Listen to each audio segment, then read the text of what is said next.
Laurent Berger est en colère. Le numéro 1 de la CFDT n'arrive pas à digérer la réforme de l'assurance chômage que le gouvernement a présentée la semaine dernière.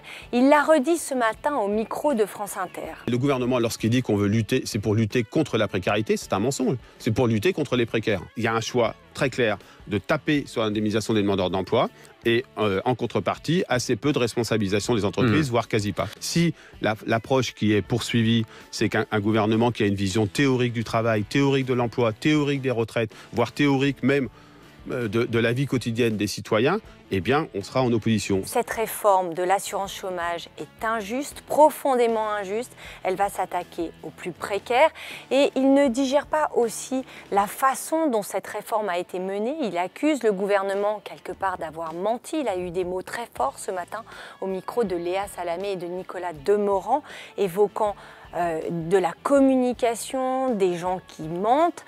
Alors, Laurent Berger fait aussi le constat d'une impuissance, de son impuissance. Il va mener des rassemblements toute cette semaine pour essayer de défendre le point de vue des chômeurs, mais il sait très bien qu'il ne mettra pas beaucoup de monde dans la rue, que ce ne sera pas le grand soir. En revanche, il adresse un avertissement très clair au gouvernement, notamment sur la méthode et sur les arbitrages à venir en matière de la réforme des retraites que nous attendons.